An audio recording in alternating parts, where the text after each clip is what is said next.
واقعی میں جب غور کیا جائے تو اس بات پر کہ جو آپ سے رشتہ توڑے اس سے آپ رشتہ بناؤ. کتنے مولوی اور کتنے مفتی صاحب عمل کرتے نظر آئے اس زمانے میں؟ آپ ڈھونڈے، آپ چراغ لے کر. وہ تو جو رشتہ توڑ رہا ہے ان کو اور دور بھگا رہے ہیں، بلکہ رشتے والے کو دور کر رہے ہیں، اور لوگوں کے درمیان رشتوں کو اور وصل کو، ملاپ کو ختم کرنے کی کوشش کریں. یہ الگ ہے تو وہ الگ ہے، وہ الگ ہے یہ الگ ہے، یہ ان سے نہ ملے ان سے نہ ملے. یہ نبی کو اللہ نے حکم کیا دیا، جوڑو نہ کہ توڑو. مولا روم نے کیا فرمایا؟ تو برائے وصل کردن آمدی، نئے برائے فصل کردن آمدی. حضرت موسیٰ کی طرف اللہ نے کیا وہی بھیجی؟ موسیٰ تو جوڑنے کے لیے آیا ہے، الگ کرنے کے لیے نہیں آیا ہے.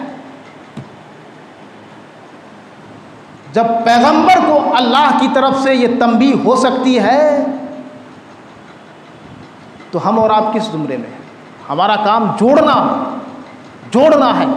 جو بھی نبی کی نیابت کا دعویٰ کر رہا ہے، وارث انبیاء ہونے کا دعویٰ کر رہا ہے، ان کی یہ صفت آپ ضرور ڈھونڈیں کہ وہ جوڑنے کا کام کر رہے ہیں کہ توڑنے کا کام کر رہے ہیں. اگر جوڑنے کا کام کر رہے ہیں تو واقعی حقیقت میں وہ نیابت رسول کا حق ادا کر رہے ہیں. اگر توڑنے کا کام کر رہے ہیں تو وہ نیابت رسول کا نہیں، نیابت شیطان کا کام کر رہے ہیں.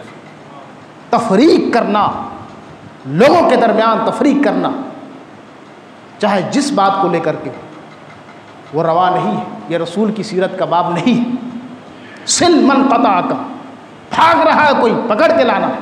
ہمارے آقا علیہ الصلوۃ والسلام نے کیا کیا؟ کسی کو بھگایا؟ آنے والے کو کسی کو بھگایا نہیں. بولا یہاں تک کہ وہ بدوی دیہاتی جو مسلم نہیں تھے مسجد نبی میں آ کر پیشاب کر دیتے ہیں، آقا علیہ الصلوۃ والسلام ایک لفظ ڈانٹتے بھی نہیں، چھوڑ دو.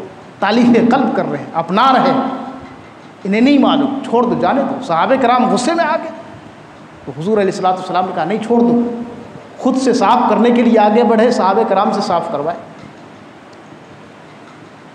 یہ اخلاق کیا بتاتا؟ ہم تو مسجد دھلوانے لگتے.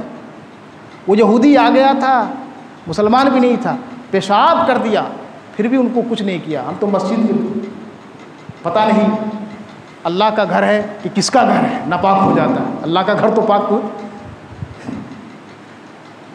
یہ آقا علیہ الصلوۃ والسلام کی تعلیم تھی.